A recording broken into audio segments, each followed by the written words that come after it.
cantique numéro 503. 6, 24. Sans un Dieu puissant pour Père, que ferez-vous? Que ferez-vous? Sans un Dieu sauveur pour frère, que ferez-vous? Que ferez-vous? Pécheur d'âme est immortel, sans Dieu que deviendra-t-elle?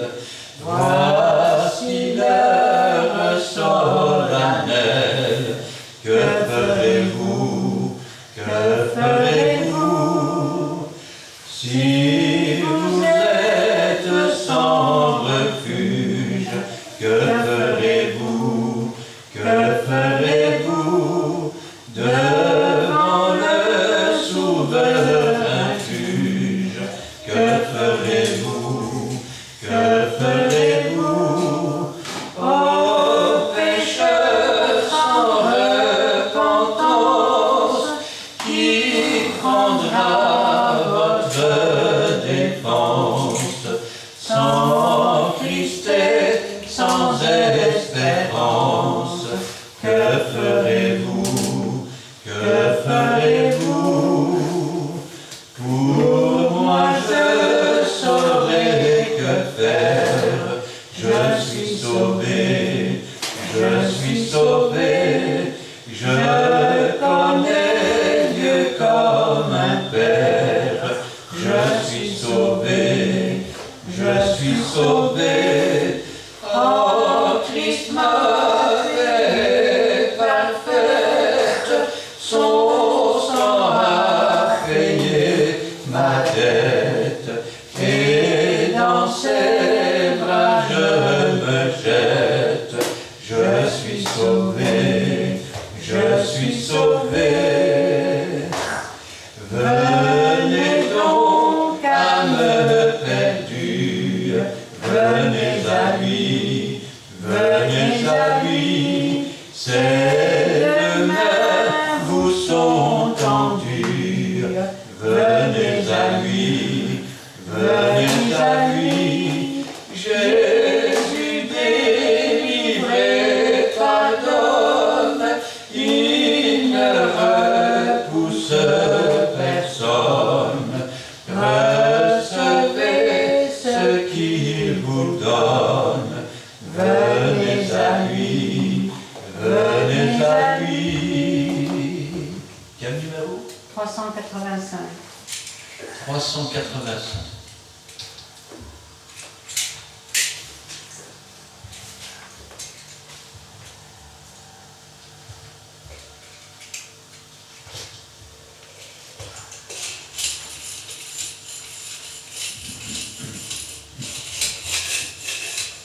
Six, 48.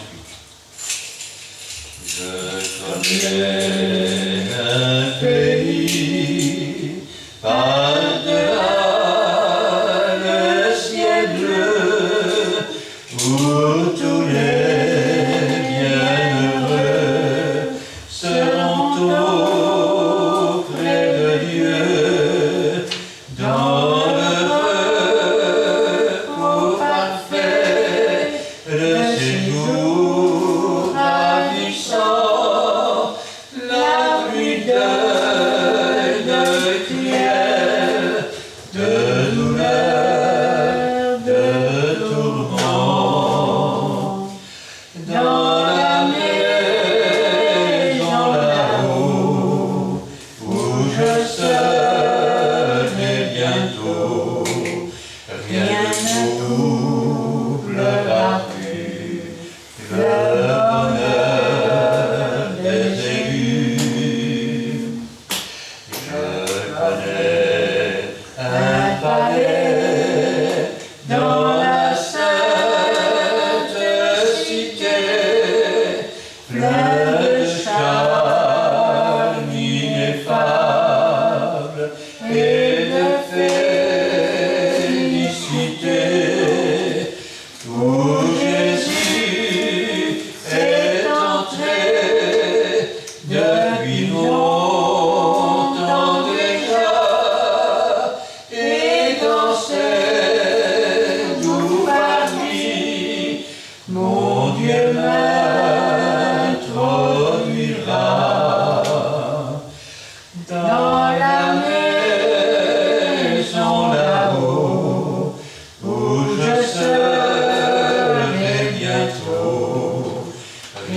ne troublera plus le bonheur des élus.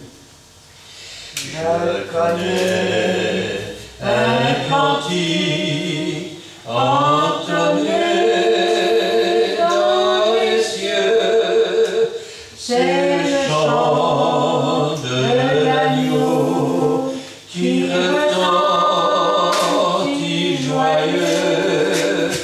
Oh sublime harmonie, oh glorieux transport, bientôt je l'entendrai, qui déclare mon sort.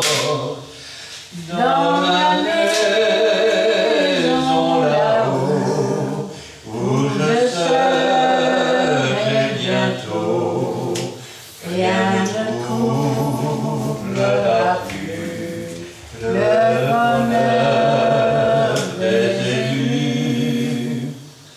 Je connais un rivage où l'ouragan est plus, où tout est plein de paix, car le port c'est Jésus. Aucun flot menaçant n'atteint le racheté. Dans le céleste abri, loin du monde agité, dans la maison là-haut, où je serai bientôt, rien ne troublera plus le bonheur des élus. Amen. Alors on va chanter le cantique entonné dans les cieux. À celui qui nous aime. Quel numéro? Quel numéro? Je vais regarder. À celui qui nous aime. C'est le numéro 2.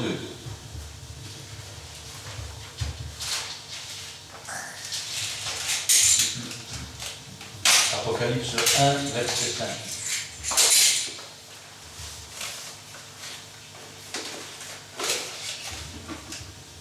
3, 4. À celui qui nous aime, qui nous a délivrés de nos péchés par son sang, et qui a fait de nous un royaume des sacrificateurs pour Dieu son Père. À lui soit la gloire et la puissance. À lui soit la gloire et la puissance au siècle des siècles.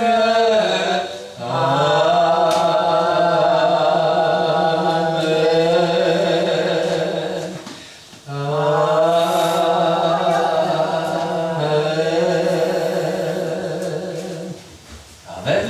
Amen.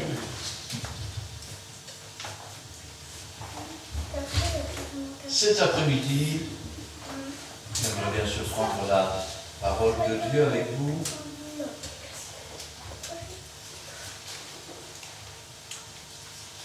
J'aimerais la prendre dans l'Épître aux Romains, chapitre 8, Nous lisons là à partir du verset 28 jusqu'à la fin du verset 39. Je vais demander à Sylvie de remettre la parole du Seigneur entre ses mains et Gina nous fera la lecture. Merci Seigneur pour ta parole que nous avons encore aujourd'hui. Que tu puisses nous donner le cœur et bien le comprendre. Merci Seigneur.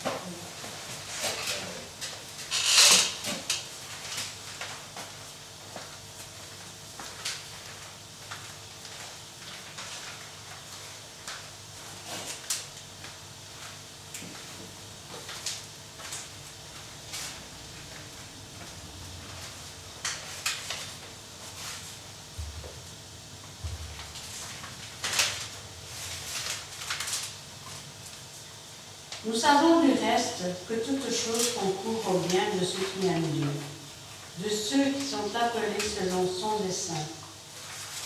Car ceux qu'il a connus d'avance, il les a aussi prédestinés à être semblables à l'image de son Fils, afin que son Fils fût le premier-né entre plusieurs frères. Et ceux qu'il a prédestinés, il les a aussi appelés. Et ceux qui les a appelés, il les a aussi justifiés. Et ceux qu'il a justifiés, il les a aussi glorifiés. Que dirons-nous donc à l'égard de ces choses? Si Dieu est pour nous, qui sera contre nous? Lui qui n'a pas épargné son propre Fils, mais qui l'a livré pour nous tous. Comment ne nous donnera-t-il pas aussi toutes choses avec lui? Qui accusera les élus de Dieu? C'est Dieu qui justifie. Qui les condamnera? Christ est mort, bien plus. Il est ressuscité, il est à la droite de Dieu, et il a intercédé pour nous. Qui nous séparera de l'amour de Christ? Sera-ce la tribulation ou l'angoisse, ou la persécution, ou la faim, ou la nudité, ou le péril, ou l'épée? Selon qu'il est écrit, c'est à cause de toi qu'on nous met à mort tous les jours. On nous regarde comme des brebis destinées à la boucherie. Mais dans toutes ces choses, nous sommes plus que vainqueurs par celui qui nous a aimés. Car j'ai l'assurance que ni la mort, ni la vie, ni les anges, ni les dominations, ni les choses présentes, ni les choses à venir, ni les puissances, ni la hauteur, ni la profondeur, ni aucune autre créature ne pourra nous séparer de l'amour de Dieu manifesté en Jésus-Christ notre Seigneur. Amen. Amen.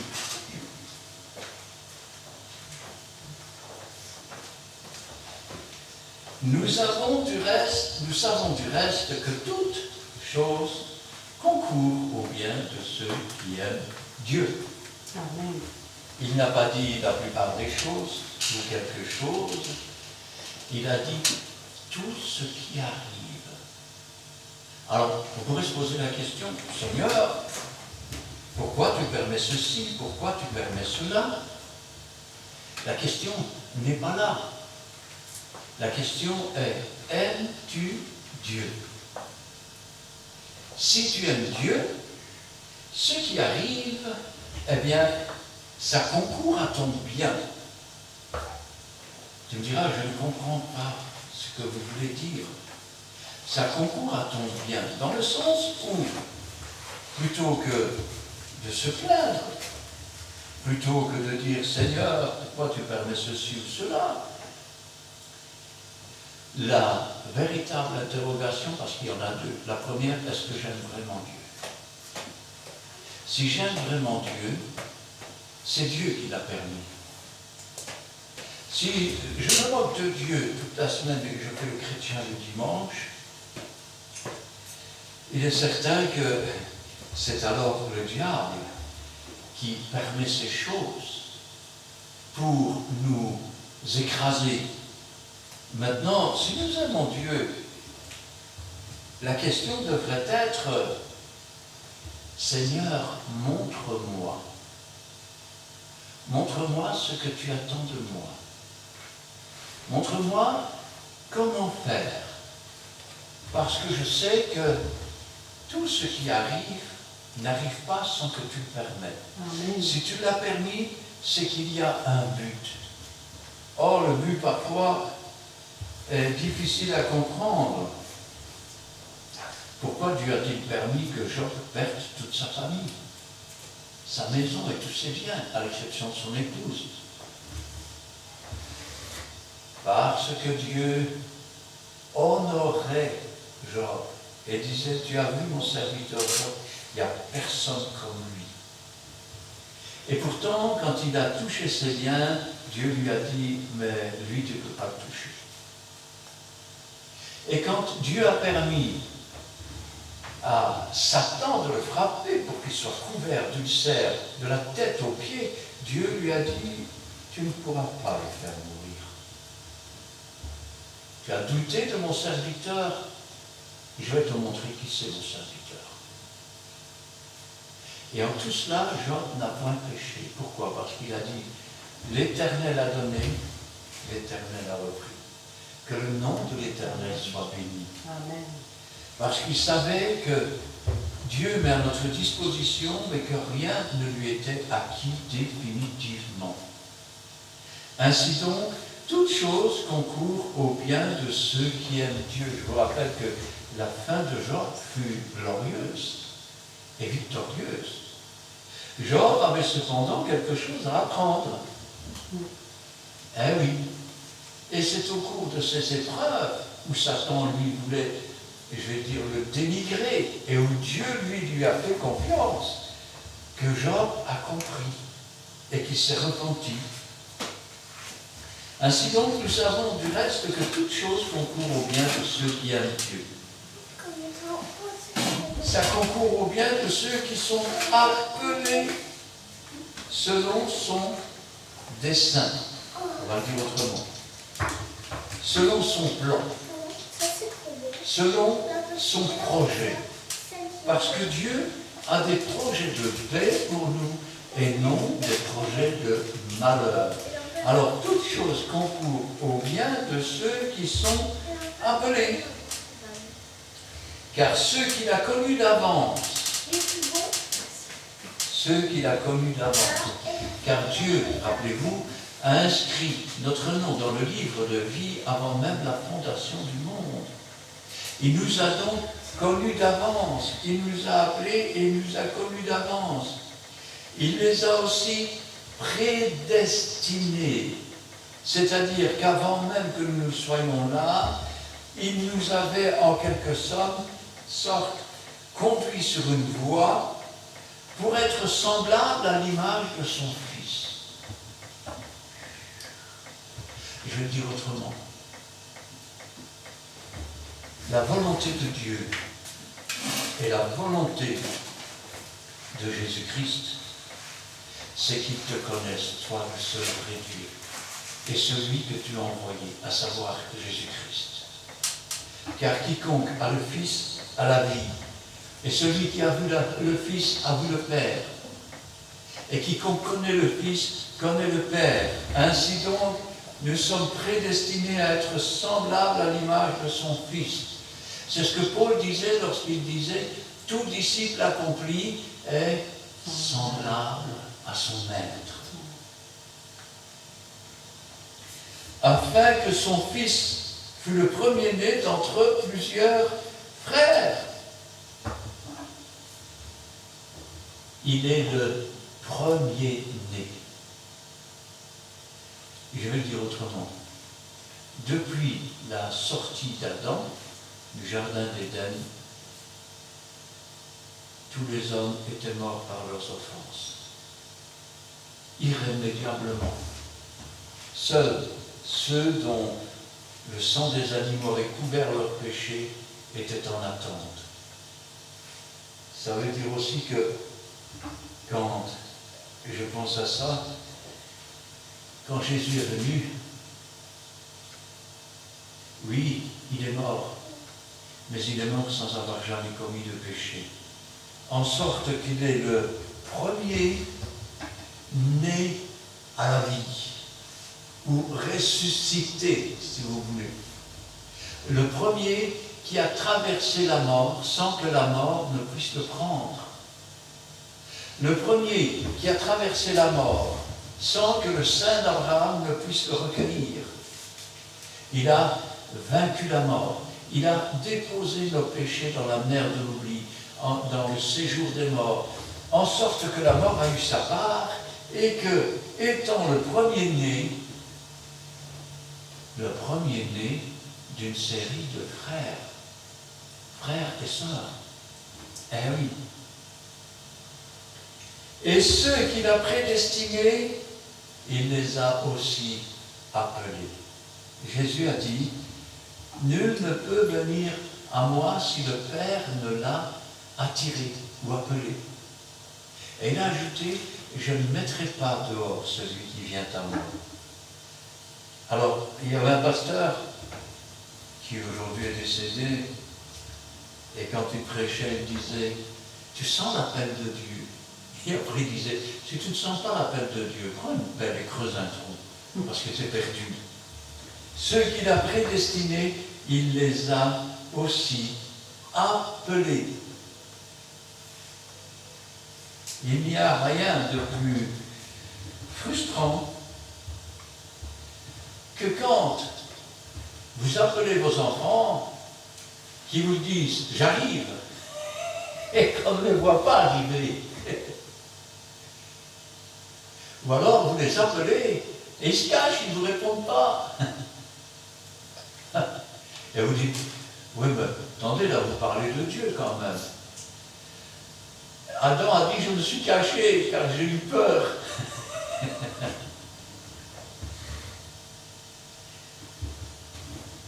Ainsi donc, il nous a aussi appelés. Combien, ayant été appelés par Dieu, n'ont pas répondu? Se sont cachés. Ou alors, on dit, oui Seigneur, j'arrive. Rappelez-vous cette parabole. Deux frères à qui le père demande quelque chose, un travail. Et le premier dit, j'y vais père, tout de suite. Mais il ne l'a pas. Le deuxième dit non, je n'ai pas envie. Mais après réflexion, il y est allé. Alors, lequel a fait la volonté de son père? Celui qui a dit oui avec sa bouche, mais qui n'a rien fait? Ou celui qui a dit non, mais qui l'a fait après? Rappelez-vous ce que Moïse disait sur la montagne. Envoie qui tu voudras, mais pas moi. Rappelez-vous ce que disait Jérémie. Mais je ne suis qu'un enfant. Quand je pense à ça, je dis quand même, Seigneur, quel plus bel appel pourrions-nous avoir que celui de Dieu? Vous vous rendez compte que si vous receviez un courrier d'un ministre, d'un roi, et qui vous demanderait de venir chez lui pour être accueilli, vous iriez en courant, en costume, en cravate, comment est-ce qu'il faut faire, j'ai peur de faire une bêtise. Et quand celui qui a créé le ciel, la terre, qui a donné le souffle de vie au roi, au prince, au ministre et à tous ceux que vous voulez, vous appelle, vous dites, pas maintenant, on verra ça plus tard. J'ai pas le temps. C'est le monde où l'on court. Et oui, mais il faudra bien que tu prennes le temps de mourir un peu. Et lorsque tu seras mort, est-ce que tu auras répondu à l'appel de Dieu ou pas? Et ceux qu'il a appelés, il les a aussi justifiés. La religion voudrait que nous nous justifions sans arrêt. Ainsi donc, dans le monde légaliste, si tu ne fais pas ça, si tu ne fais pas ça, si tu ne fais pas ça, ben, tu ne pourras pas entrer dans le royaume des cieux. Dans le monde de l'esprit, je ne le fais pas parce que j'en ai pas besoin. Je suis délivré, je suis transformé, je suis mort à ma vie ancienne et ressuscité en nouveauté de vie. Pourquoi? parce que sur la croix du Calvaire, il a pris ma punition. Je suis donc justifié. Et contrairement à ce qu'on dit, il n'y a aucune condamnation pour ceux qui sont en Jésus-Christ. Et ceux qu'il a justifiés, il les a aussi glorifiés. Et oui, je ne comprends pas bien.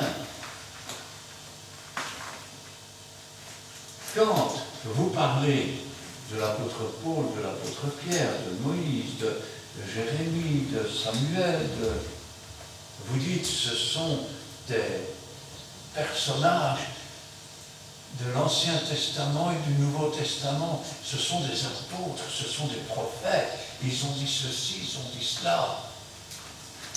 Vous les glorifiez en quelque sorte. Ils sont glorifiés par vous-même. Eux pourraient dire, ainsi a parlé le Seigneur. C'est pas moi qui ai parlé, c'est le Seigneur. Et donc, eux glorifieront bien plus Dieu. Mais le lecteur dira, le prophète Samuel a dit. Mais le prophète Samuel n'a dit que les paroles que Dieu lui a données.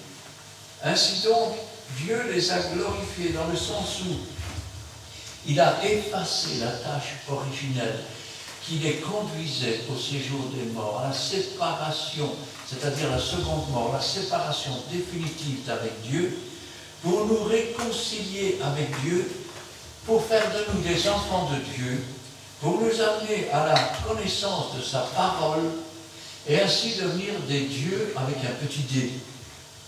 Et ceux qu'il a justifiés, il les a aussi glorifiés. Et vous dites, oui, mais nous sommes toujours dans des corps de chair. Rappelez-vous que nous étions déjà ses enfants quand il n'avait pas encore créé la terre.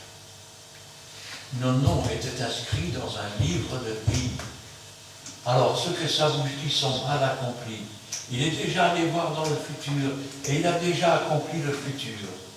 Nous sommes toujours dans le présent. Et ainsi, nous attendons la cité qui a de solides fondements. Nous vivons dans une tente en attendant de revêtir notre corps spirituel, ce corps qui sera régénéré par le Saint-Esprit, en attendant de devenir comme les anges dans le ciel. Mais pour Dieu, c'est déjà fait. Dieu nous a déjà glorifiés. Dieu a déjà été voir et il a vu. Et il dit, que dirons-nous? Et ceux qu'il a justifiés, il les a aussi glorifiés. Que dirons-nous donc à l'égard de ces choses? Qu'est-ce qu'on peut dire dans des choses pareilles? Mais il n'y a pas grand-chose à dire. Si Dieu est pour nous, qui sera contre nous? Qui pourrait s'opposer à Dieu? Un ange. Un ange ne pourrait pas s'opposer, même à Satan. Vous savez pourquoi? Parce que quand Satan voulait voler le corps de Josué, l'ange lui a dit, prends garde que Dieu ne te réprimande. Il n'a pas osé lancer aucune insulte ou quoi que ce soit, ou relever une guerre. Il lui a dit, prends garde que Dieu te réprimande. Si Dieu est avec nous, que ce soit la mort, que ce soit les tribulations, que ce soit Satan lui-même, qui sera contre nous? Nous sommes plus que vainqueurs. Ainsi donc, si Dieu est pour nous, qui sera contre nous? Quand Dieu nous a appelés, quand Dieu nous a justifiés, quand nous avons été lavés par le sang de Jésus, quand nous sommes devenus une nouvelle créature, quand nous avons reçu le Saint-Esprit, la question n'est même plus de savoir si Dieu est avec nous. La question est, sommes-nous toujours avec Dieu? Sommes-nous toujours avec Dieu? Parce que personne ne pourrait, je vais dire, nous perdre d'aucune manière, si ce n'est que nous-mêmes. Dieu a toujours laissé le libre arbitre. Judas avait été appelé. Judas avait été nommé apôtre. Judas avait été envoyé avec les autres disciples pour faire des prodiges, des miracles, pour guérir les malades. Il a fait son choix. Il n'était plus avec Dieu. Son nouveau Dieu, c'était Mammon.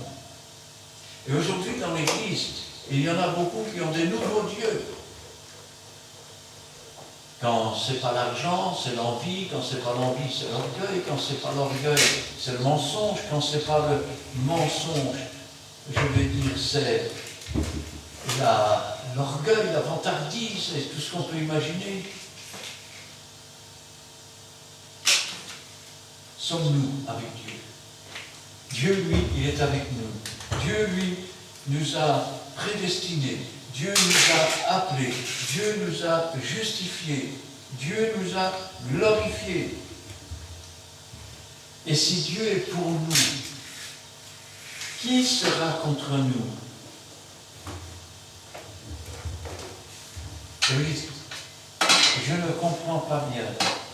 Alors, je vais essayer de vous expliquer les phrases suivantes. Lui qui n'a point épargné son propre Fils, mais qui l'a livré pour nous tous, comment ne nous donnera-t-il pas aussi toutes choses avec lui? Il y a des siècles de cela,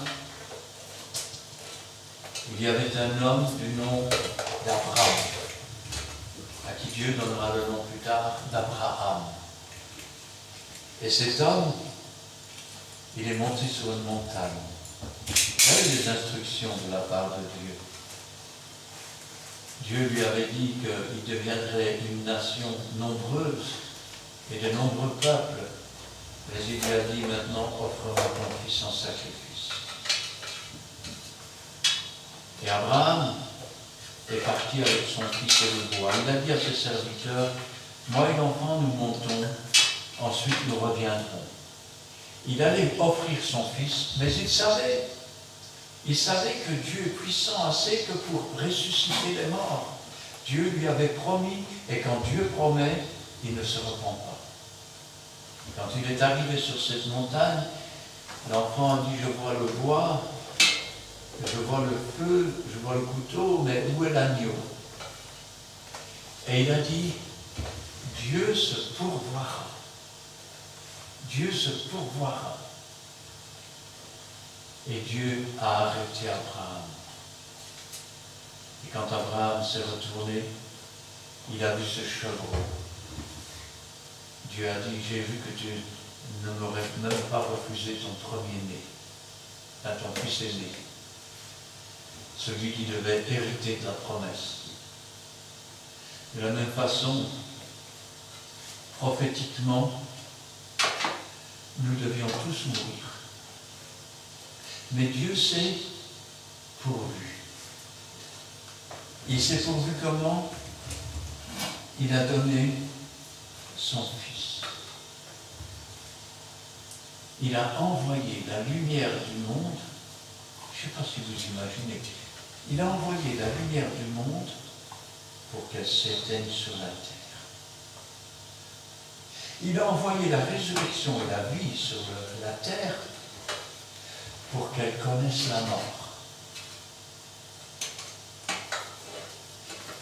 Alors, lui qui ne nous a pas refusé pour nous sauver, pour ôter nos péchés, son propre Fils unique, comment ne nous donnerait-il pas tout ce qu'il nous faut? Comment ne nous protégerait-il pas? Quand je pense au trésor qu'il a donné pour ça, quand vous payez un prix exorbitant pour une chose, qu'est-ce que vous faites?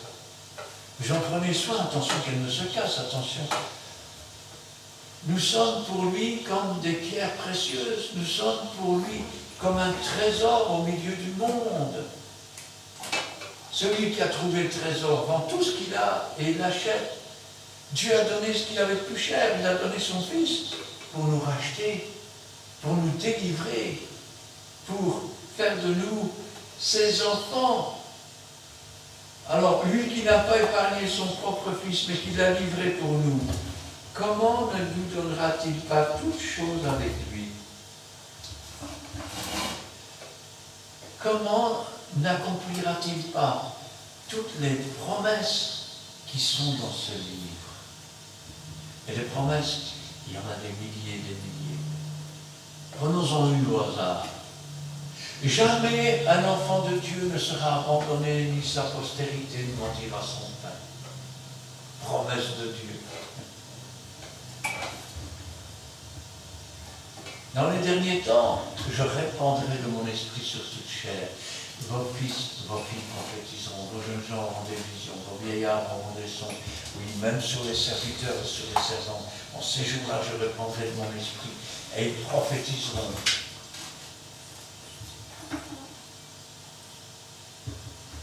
Il y a plusieurs demeures dans la maison de mon Père. Si cela n'était pas, je ne vous le dirais pas. Je vais vous préparer une place. Et lorsque je vous aurai préparé une place, je reviendrai. Je vous prendrai avec moi. Parce que là où je suis, je veux que vous y soyez. Il y a des milliers de promesses. Comment ne nous donnera-t-il pas aussi toutes choses avec lui? Qui accusera les élus de Dieu? Alors, vous voyez, Dieu fait une différence entre l'appelé et l'élu. Il y a beaucoup d'appelés, mais il y a peu d'élus. Pourquoi y a-t-il peu d'élus? Parce que peu répondent réellement à l'appel de Dieu. Peu se convertissent réellement. Peu se sanctifient réellement. Beaucoup veulent continuer à vivre dans la chair et dans le péché, tout en ayant l'apparence de la piété. Mais ils en renient ce qui en fait la force, parce que la force de la piété, c'est l'élection de Dieu.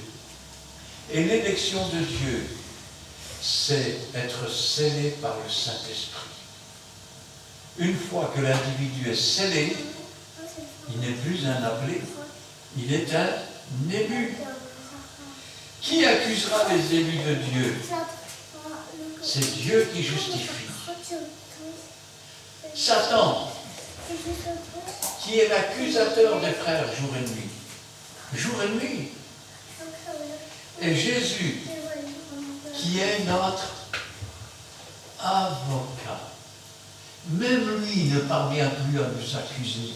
Parce qu'une fois élu, c'est Dieu qui justifie. Et Dieu, c'est le grand patron. Vous savez, le diable dit à Jésus, si tu t'agenouilles et te prosternes devant moi, je te donnerai tous ces royaumes. Mais c'est un menteur. La terre appartient toujours à Dieu.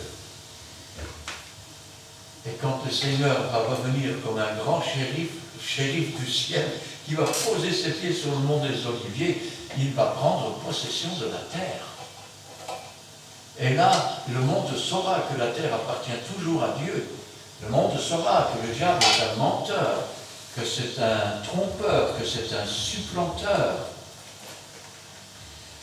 que c'est un adversaire de l'être humain, adversaire de Dieu, adversaire de Jésus, adversaire des anges, adversaire du Saint-Esprit. Qui les condamnera? Qui va condamner? Christ est mort, bien plus il est ressuscité. Oui, mais tu as vécu autrefois. Cet homme-là est mort, il n'existe plus. L'homme charnel qui péchait autrefois est mort. Le monde est donc veuf. Et parce qu'il est veuf, je fais partie de l'épouse de Christ. Car une femme ne peut se remarier que quand elle est veuve. Et donc, une fois qu'elle est veuve, elle est parfaitement libre de se marier.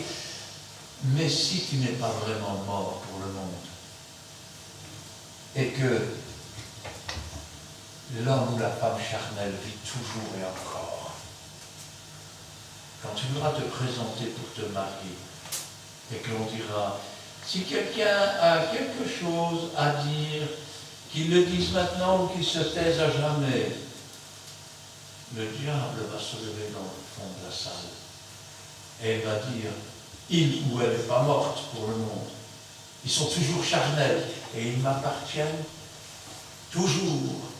Et la mort dira, ils doivent venir chez moi, car c'est là leur place. C'est pourquoi c'est important quand on est appelé de Dieu.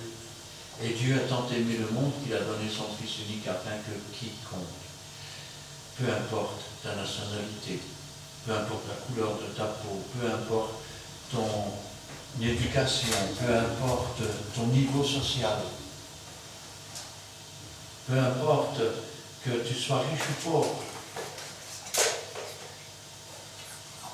quiconque croit en lui, qu'il ne périsse pas mais qu'il ait la vie. Ainsi donc, qui les condamnera? Christ est mort, c'est-à-dire qu'une rançon a déjà été payée. Bien plus, il est ressuscité et il est à la droite de Dieu. Il a vaincu la mort et donc il nous donne cette victoire. Il intercède pour nous. Alors, qui va nous séparer de l'amour de Jésus? Serait-ce la tribulation? Vous savez ce que c'est que la tribulation? C'est quand on vous harcèle quelque part. Serait-ce l'angoisse? Non.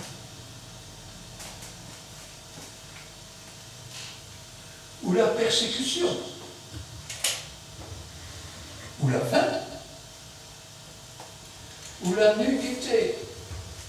Ou le péril? Ou l'épée? Ah, je sais.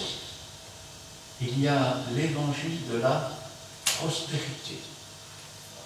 Viens Jésus, et Dieu va payer tes factures à ta place.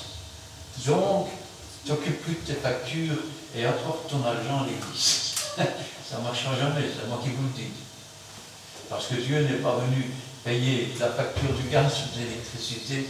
Dieu est venu payer la facture de nos péchés, la facture de notre mort, la facture pour la désobéissance et l'abandon de Dieu. Est-ce le péril? Est-ce l'épée? Paul disait, j'ai appris à vivre dans l'abondance, dans la disette, dans la richesse, dans la pauvreté, dans la santé, dans la maladie. Mais en toute chose, il a vécu avec Dieu. Amen. Avec Dieu. Amen. Et chacune de ces choses a été pour lui, je vais dire, un apprentissage. Selon qu'il est écrit. Ah, voilà. Ça, c'est le véritable évangile. Parce que le monde n'aime pas ce qui n'est pas à lui. Eh oui. C'est à cause de toi, donc de Jésus et de Dieu, qu'on nous met à mort tous les jours, tout le jour, qu'on nous regarde comme des brebis destinées à la boucherie.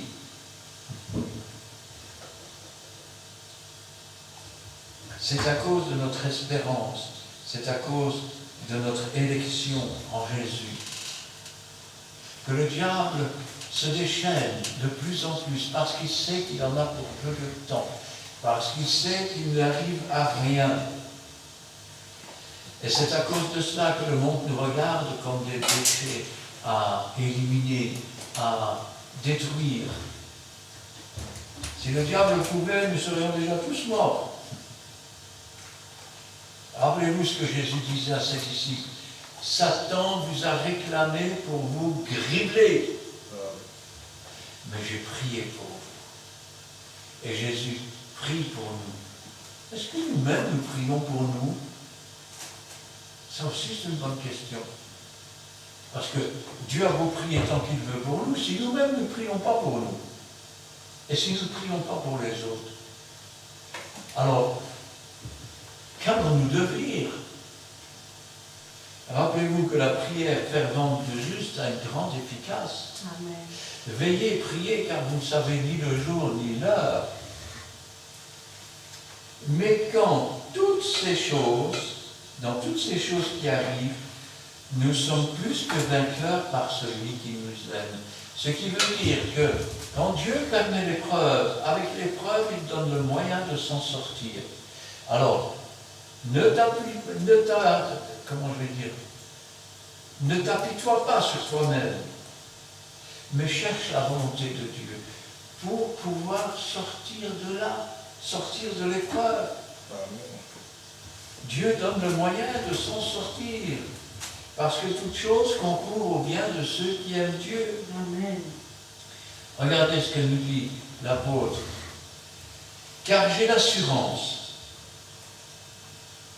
Pas une assurance comme celle que vous écrivez pour votre voiture, pour votre maison. Alors, vous souscrivez une assurance pour votre maison brûle, on vous dit oui, mais on ne va pas reconstruire la maison comme elle était avant parce qu'il y a la vétusté. Ça veut dire que votre maison a vieilli, donc elle a perdu de la valeur. Vous avez un accident de voiture en droit, ben, on répare votre voiture, vos passagers sont assurés, mais vous ne l'êtes pas, vous devez faire de l'assurance pour vous-même, surtout si vous êtes en tort. Car en tort, vous devrez payer tous vos frais vous-même. Ce sont que quelques petits exemples. Hein. Et ne dites pas, j'arrive plus à payer, je vais me suicider. J'ai connu un garçon qui a fait cela, sa femme se retrouvait avec les enfants et l'assurance ne rembourse rien du tout. Parce que c'est écrit en petit, on ne peut pas. Mais avec Dieu, vous pouvez prendre la Bible de la première page à la dernière. Toutes les lettres sont identiques. Celle qui te dit « repens-toi, change de vie », sinon tu vas finir dans le séjour des morts où il y a des pleurs et des grincements de dents. Et celle qui dit « viens à moi, car j'ai préparé une place pour toi ». Celui qui vient à moi, des torrents d'eau vive couleront de son sein. C'est les mêmes lettres, la même taille de lettres. Il n'y a pas de tout petits écrits cachés qui seront une grosse surprise au moment du sinistre. J'ai l'assurance que ni la mort, que je vive ou que je meure, j'appartiens au Seigneur. Le véritable enfant, il le sait. Donc, le véritable enfant, il voudrait déjà être près de Jésus. Mais en même temps, il ne veut pas aller là sans avoir terminé ce que Dieu a préparé. Il ne veut pas non plus mettre fin à ses jours pour aller plus vite. Parce que Dieu a fixé le jour, l'heure, la minute et la seconde à laquelle son souffle de vie sera coupé. Ça a été fait avant la fondation du monde. Quand il n'avait pas encore fait le premier grain de poussière sur la terre. Ça veut dire que tu ne choisiras pas le jour de ta naissance, Dieu l'a fixé. Et le jour de ta mort, c'est Dieu qui l'a fixé. Tu ne mourras pas une seconde avant ou une seconde après. Car j'ai l'assurance que ni la mort, ni la vie, ni les anges, les messagers, vous savez, quand vous êtes scellés par le Saint-Esprit, c'est ce que Jésus disait dans Marc 16, si ma mémoire est bonne, s'ils boivent quelques breuvages mortels, il ne leur fera pas de mal. De quel poison parle-t-il? Il parle d'un poison à boire. Il ne parle pas du pain de vie arrosé des torrents d'eau vive, mais du pain rempli de pourriture, de levain, rempli de poison, pour essayer de tuer les âmes. Pourquoi? Parce que tu n'auras pas à chercher ce que tu auras à dire, le Saint-Esprit te le donnera à l'heure même. Ça aussi, c'est une promesse. Ni les dominations. Les dominations. Nous ne sommes que de petits êtres humains. C'est de la poussière, quelque sorte. Nous n'avons jamais rien hérité. Mais Dieu, dans ses vases de terre, a mis une telle puissance que nous avons la possibilité, nous avons le pouvoir de combattre, non pas contre les autres hommes, mais contre ce qui se cache derrière et qui se tient en essayant de ne pas se faire remarquer. Vous savez, c'est un peu comme celui qui, je vais dire, est un peu attardé, et puis vous avez l'autre qui est un peu plus intelligent, qui lui dit, allez, va faire ça, il va faire ça. Alors il le fait. Les dominations, c'est comme celui qui dit, va faire ça, il va faire ça. Nous ne combattons pas celui qui est dans l'ignorance, car Dieu ne tient pas compte du temps d'ignorance. Nous ne combattons pas les hommes, ni le monde, car Dieu a tant aimé le monde. Nous avons une haine parfaite pour le péché. Nous avons un amour parfait pour les âmes. Et nous combattons contre les esprits méchants qui sont dans les lieux célestes, ceux qui se cachent derrière pour essayer de pousser à la faute, au péché, à l'abomination. Ainsi donc, ni les dominations, ni les choses présentes, ni les choses à venir, ni les temps présents où la famine se prépare, où le soleil brûle de plus en plus.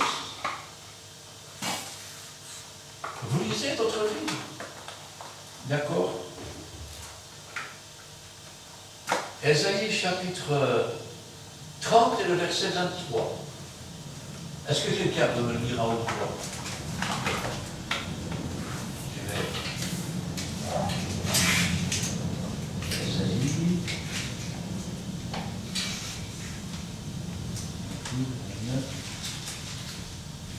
30, verset 23. Bon. 22. 23 à 26. Je t'écoute. Alors, il répandra la pluie sur la semence que tu auras mise en terre, et le pain que produira la terre sera savoureux et nourrissant. En ce même temps, les troupeaux paîtront dans de vastes pâturages. Les bœufs et les ânes qui labourent la terre mangeront un fourrage salé, qu'on aura mané avec la pelle et le vent. Sur toute haute montagne et sur toute haute colline élevée, il y aura des ruisseaux, des courants d'eau, au jour du grand captage, à la chute des tours. La lumière de la lune sera comme la lumière du soleil, et la lumière du soleil sera 7 fois plus grande comme la lumière de 7 jours, lorsque l'Éternel bandera la blessure de son peuple et qu'il guérira la plaie de ses coups. Ésaïe 30, 23 à 26. Amen. Tout disciple accompli est semblable à son maître. Il est le soleil de justice. Alors, la lune, l'Église, va luire comme le soleil lui-même. Et le soleil, écoutez bien, va donner 7 fois plus de lumière. Parce que Dieu a donné les pluies de la première saison, mais il donnera aussi les pluies de l'arrière-saison.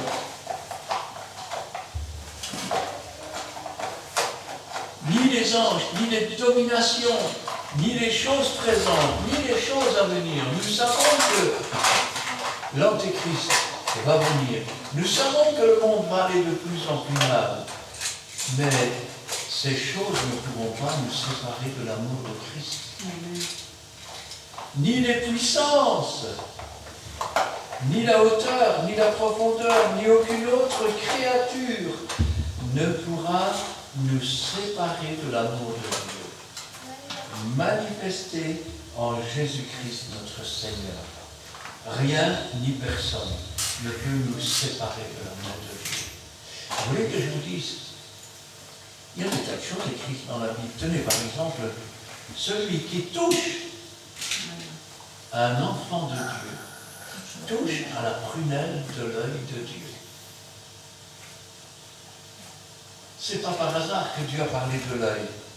C'est l'organe le mieux protégé qui existe. Oui. Vous avez une paupière pour fermer, non? Vous avez des cils pour faire partir l'eau en dehors et pour empêcher les poussières d'entrer. Si malgré tout il y a une poussière qui rentre, vous avez les larmes pour les évacuer. Quand un objet approche de votre tête, même votre bras vient protéger l'œil. C'est l'organe le mieux protégé. Quand il y a trop de lumière, votre pupille se referme. Et quand il n'y en a pas assez, elle s'ouvre pour voir. Nous sommes comme la prunelle de l'œil de Dieu. Nous sommes pour lui comme un trésor. Nous sommes pour lui comme de magnifiques perles. Nous sommes pour lui, je vais dire, sa création. Voici, dit Dieu, je fais toutes choses nouvelles. Création, créée à l'image de Dieu. Nous sommes, et Dieu veut nous rendre à la ressemblance de Dieu, afin que nous soyons un. Comme disait l'apôtre Paul, c'est plus moi qui vis, c'est Christ qui vit en moi. Il vit en Christ et Christ vit en lui. En sorte que celui qui le connaît Christ, et celui qui connaît Christ le connaît. C'est pour ça que l'esprit méchant avait dit, je connais Jésus, je connais Paul. Et puis il dit à ce fils de sacrificateur, vous, je ne vous connais pas. Qu'est-ce que Jésus va dire le jour où il va revenir? Est-ce qu'il va te dire, viens, bon et fidèle serviteur ou servante, ou est-ce qu'il va dire, retire-toi de moi, je ne te connais pas? La question, elle est posée, la réponse, elle t'appartient. Parce que Dieu lui a fait tout ce qu'il fallait pour ça. Pour que tu sois sauvé, délivré, lavé, pour que tu sois scellé par le Saint-Esprit, pour que tu deviennes semblable à ton maître. La seule question qui reste, à savoir, est-ce que toi tu le veux? Amen. Amen. Nous allons prier.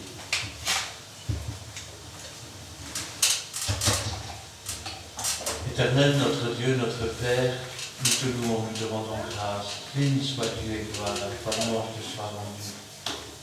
Cet après-midi encore, Seigneur, tu es au milieu de nous. Que ta parole ne retourne pas à toi sans avoir fait ta volonté. Tu es notre Dieu d'amour. Tu nous as aimés plus que quiconque.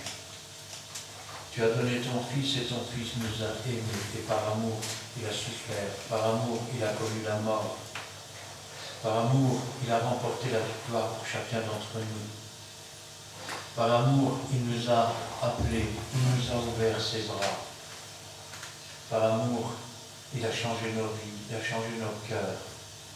Il a gravé ses commandements dans nos cœurs de chair, afin qu'elles soient écrites à l'intérieur de nos âmes.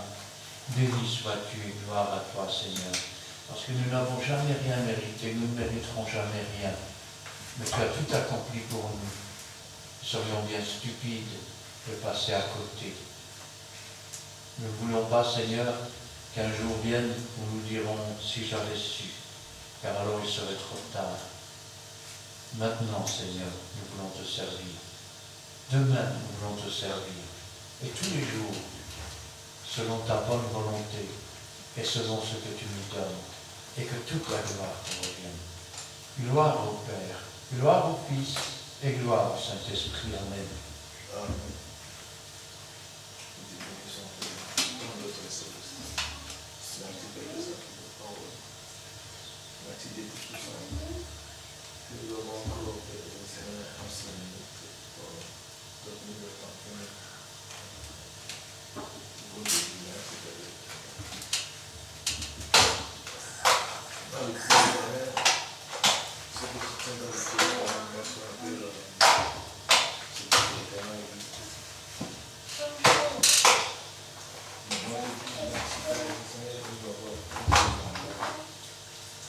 Et le monde avec ses convoitises. Le monde fait le Seigneur. Il est ainsi méchant. Je sais que toi, ta mère protectrice de ton continent vital. Le Seigneur, nous sanctifie pour toi. Seigneur, c'est à toi une liberté, Seigneur. Et tu dois encore enseigner ta parole. entrer pour cette fête, Seigneur. Et nous avons apporté, Seigneur, pardon. Sois loué, sois glorifié. Et bénis notre chemin de réseau. Bénis aussi nos familles respectives. Et Paul des lois, Père, t'amène notre pauvre frère pour sauver. Sauve ton Père qui te bénisse. C'est pour cela que nous pouvons te lever, Seigneur, dans cette prière, dans le beau nom de notre Seigneur Jésus-Christ. Amen. Amen. Merci Seigneur pour ta présence, pour cet instant béni avec toi. Merci pour ta parole d'aujourd'hui, cette parole qui nous réconforte et qui nous parle. C'est vrai, Seigneur, que toutes choses concourent bien à ceux qui t'aiment, car c'est toi qui nous as appelés, c'est toi qui nous as prédestinés à ressembler à ton Fils bien-aimé Jésus-Christ, notre Sauveur. Et si tu parles tantôt d'une façon, tantôt d'une autre, si tu agis d'une façon ou d'une autre, c'est pour notre bien, car rien n'arrive que tu le permettes, mon Dieu. Et donne-nous, Seigneur, de persévérer sur le chemin que tu as tracé pour nous. Donne-nous de te faire connaître nos requêtes, nos prières, nos supplications. Et si les preuves abondent, si les soucis sont là, si les pièges de l'ennemi viennent inonder notre vie, viens à notre secours, oh mon Dieu. Car tu es toujours là, Seigneur, pour nous aider, nous secourir et nous encourager. Et donne-nous, Seigneur, de nous sanctifier davantage. Donne-nous de persévérer, Seigneur, dans le chemin que tu as donné à chacun de nous. Augmente, Seigneur, notre foi. Augmente notre assurance en toi, notre espérance en toi. Et, Seigneur, interviens, Seigneur, favorablement, Seigneur, pour chacun de nous, car tu connais tout de nous. Tu connais notre faiblesse et notre force. Tu nous demandes aussi de prier sans cesse, à chaque instant, à chaque moment, dans les bons moments comme dans les moments difficiles, de prier pour nos amis, nos ennemis, et tu nous demandes aussi de prier pour nous-mêmes, mon Dieu. Merci, Seigneur, car tu es un tendre Père qui nous impose à l'amour éternel. Nous voulons aussi, Seigneur, t'aimer comme toi qui nous as aimés le premier, car tu es fidèle, tu es saint envers nous, Seigneur. Gloire te soit rendue, Seigneur, dans le bon nom de Jésus-Christ, notre Sauveur. Amen. Amen. Merci Seigneur pour ta parole. Pour notre Père, que tu puisses nous garder dans ta puissance et aussi nous aider, nous garder aussi dans les cœurs et nous conduire dans le chemin que tu as préparé pour nous et aussi nous donner de faire parler pour toi toutes choses. Je te donne tout un tas de prières que tu connais, qui sont intervenues. Et je vais aussi te prier pour tout ce qui se passe aussi en ce moment. Que tu puisses protéger aussi et garder l'intervenir aussi. Je te remets le chemin de retour.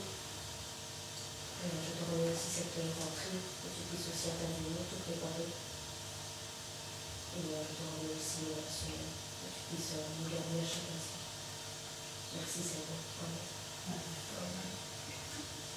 Amen. Amen. Eh bien, nous terminerons avec le cantique numéro 407.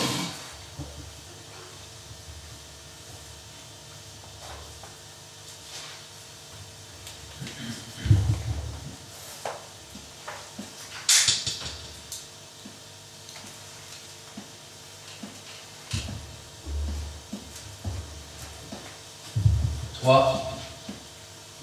4. J'ignore tout de mon chemin, je ne puis voir de loin, mais quelqu'un se tient devant moi, il me dit viens, suis-moi.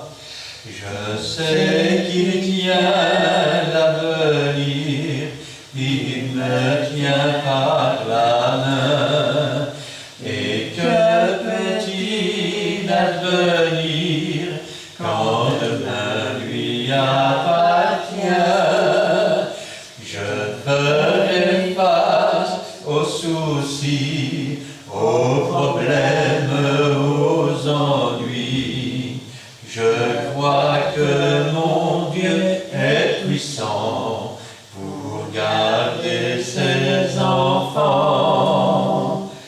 J'ignore tout de l'avenir, de ses joies, de ses peines, mais Jésus peut me secourir, sa présence est certaine.